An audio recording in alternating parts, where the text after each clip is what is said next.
Brim! Yep. No competition even this time. Wow. Okay. Wow. All right, lesson 39 has two parts to it. Let's cover the second part. It has to do with, say, 39.b, forms of linear equations.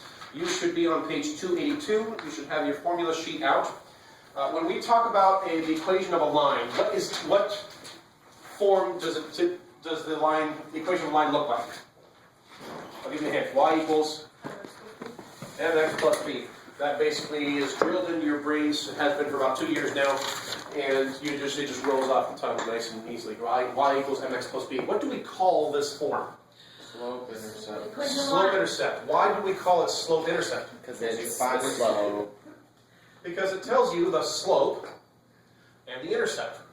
What intercept specifically does it tell you? Y-intercept. Good job. Yep. The Well, y-intercept, meaning where whatever b is, that tells you where the line crosses or intercepts the y-axis.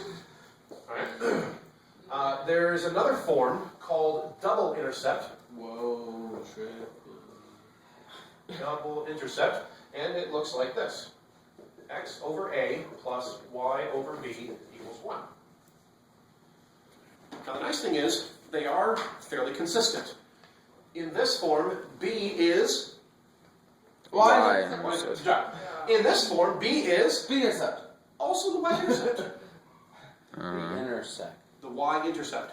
Intersect. The intercept. Now, so if you know that in this form, b is the y-intercept, and I just told you that in this form, called the double intercept, that b is still the y-intercept, what do you think a is? The x-intercept. Good job. You can define a line. We have our axes here. If I put a line right here, if I say that the y-intercept is here and the x-intercept is there, I've defined 2 points on it. I have defined that line. Ooh, that's one way to do it. Another way to do it is, that's this way to define the line. This way to define the line is to say that it crosses here and has a slope of, -1 or whatever the slope is. That's another way to define a line. And let's see. Your book there has 5 forms. The 2-point form, I don't think you'll ever actually need to use for anything, so you can ignore that one. The point slope form you'll want on your formula sheet. It's not worth memorizing, quite frankly. Well, maybe, but I wouldn't worry about it if you don't have it memorized. The point slope looks like this. Y minus y1 equals m times x minus x1. And what this is if you have a, if you know the slope and the coordinates of one point on a line, you can just plug them in to this form, and that's called the point slope form. The most you'll see with this is sometimes the book will say, use the point slope form to find the equation of a line with this slope and this point, and it'll usually have you put it into a different form. So up till now, you've only known about the slope-intercept form. I'm now telling you about this one. So the book, pay attention to what the instructions are in the book. Every now and then, they'll say, find the equation of the line, blah, blah, blah, blah, blah, and put it in double intercept form. If it says that, this is the form that needs to be in. What is A? The x-intercept. B is the y-intercept, x is the a-intercept. This is always plus, and this is always a 1 in this form. Well, no, because, is there a way, if you multiplied it out, like to check yourself, would it equal 1? Is there a way, or no? It's always like that. That's, a number here and a number here define a line in the same way that putting a number here and a number here define a line. Okay. The one other one is called general form. And all that is you have your x term with some number in front of it, and your y term with some number in front of it. You might have some other number. General form just means you put everything on the left, set it equal to 0, and make sure there aren't fractions. Notice I wrote capital letters here for A, B, and C, because this A doesn't mean anything in particular. It's just the number in front of the x. unlike this A, which is the x-intercept. This capital B doesn't mean anything in particular, it's just the number in front of the y. This B stands for the y-intercept. And this C is just some number. So that's what you need to know. Let's do a couple of problems here.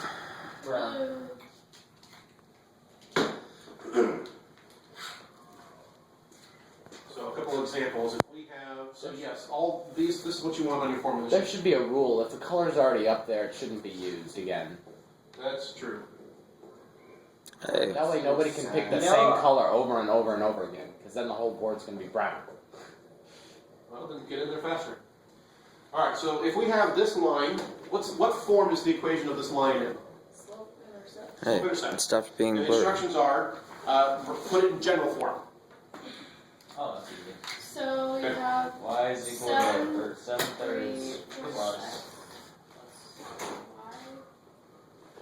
Okay, we can do it that way first. You want to move the x term over first? Yeah, Okay. So 7/3 x plus y plus y minus 1/5 minus 1/5 equals 0.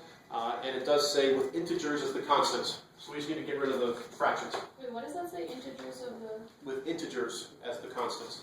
So we want you want the number in front of x, the number in front of y, and the other number to be integers, not fractions. Oh. So how do I get rid of the denominators? Oh. Yeah.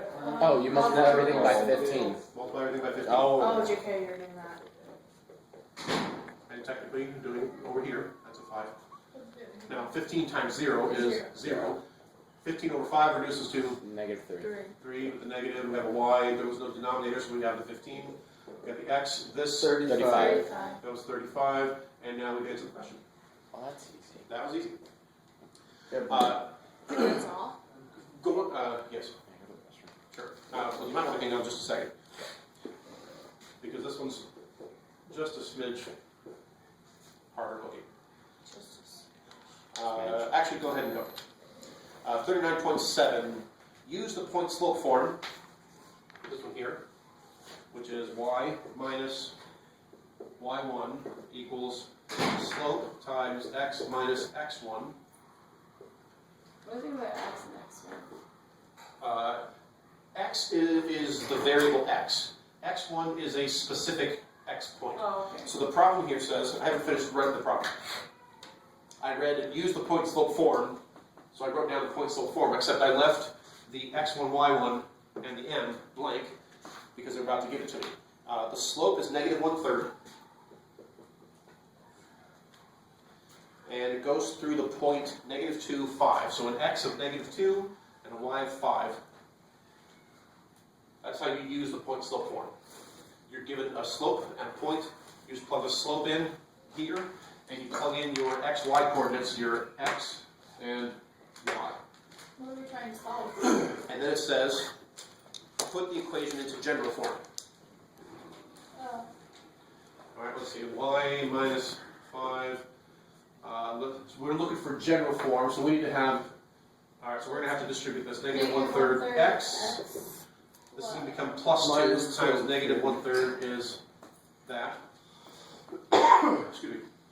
And from here, we're going to do the same thing that we did before to get it into general form. We want our x term first, so move that to the left. Wait, does that need to be in general form? That's what the question asked for. Oh, okay. It said Wait, put it in general form. Why did we put it in point slope? Because that's what the instruction was. The instructions were use this form, plug in this point and that slope, and then turn it into this form. It's negative 13 over 3. Thank you. Negative 5 plus 2. Yeah, equals 0. And then with this, so I left the y here, I moved the x term over, and I moved the 2/3 over, I had to combine it with this to get this. And now we need to do the same thing again where we get rid of the denominators. What should I multiply with left? 3. 3, 3, 3, 3.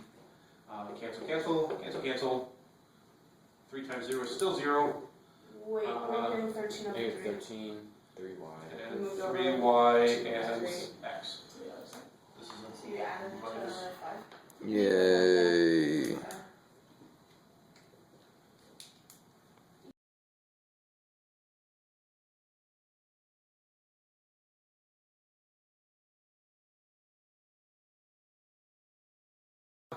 difficult, it's just, but it's not something you've done very often.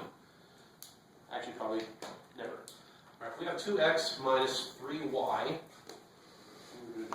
plus 4 equals 0. And we want to put this into double intercept form. The steps to put something into double intercept form is you put your x and y terms on the left. X and y terms on left. That's F. And the number on the right. Number on right.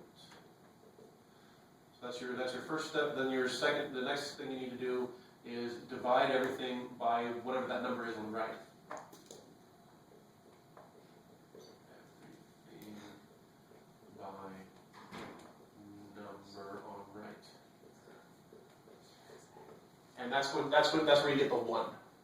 And then you just have to make sure that that you rewrite that you rewrite this and this as being x all by itself over whatever number plus y all by itself over some other number. Now It's negative. A could be negative or positive, B could be negative or positive. But make sure that this is a positive out front and a plus right here. They both need to be positive then? This term needs to be positive, this needs to be a plus. So yeah. they're both- So A could be negative or positive, B could be negative or positive. If there's a negative, put it down below with whatever number goes in for A or B.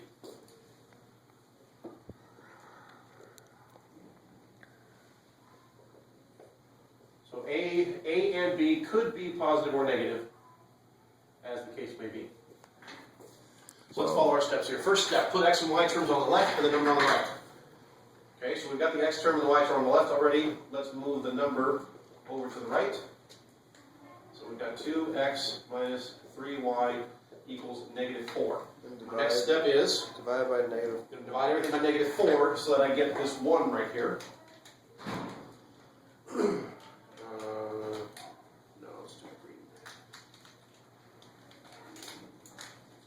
So I'm going to divide everything by negative 4.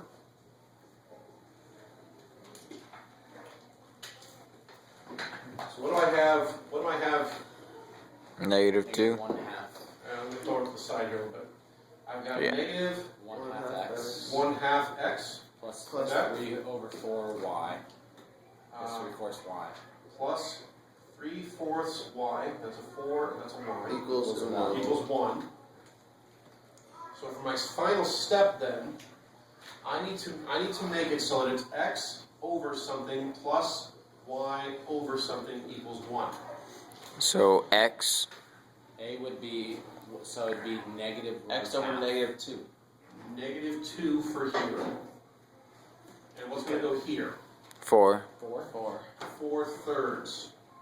You switch it. Oh, Just go ahead. So okay, so it's, here's how I think of it in my head. Y times 3/4 is the same as y divided by 4/3. okay. Okay. X times a positive or a negative 1/2 is the same as x divided by negative 2. So whatever your letter is multiplied by, you can if you take that number and flip it and put it down below, those are two changes that cancel each other out. So now I have it in double intercept form. This line is what this looks like is very slanted. Let's try it again. Is that the x-axis gets crossed here at negative 2, and the y-axis gets crossed at 4/3, which is just above 1/3. So it's 1 1/3. So this equation talks about the line that crosses the x-axis here and the y-axis here, which puts it right like that. With the slope of 1. No, the slope's going to be whatever 4/3 divided by 2 is. Times 1 But we don't. But the Four, this problem we don't 6, even know what the slope is. 2/3. Yeah, I was just wondering. It's 2/3. If we're curious, we could do a rise over run. A rise of 4/3 over a run of 2 ends up being 4/6, which is 2/3. but we didn't need to know that. Are you done? With this, yes. Math. Is that all we're learning today? One's so dead. Oh, I was so satisfied with that. That was like easy, Not made me happy, look happy, and It's I really not- don't like that I can't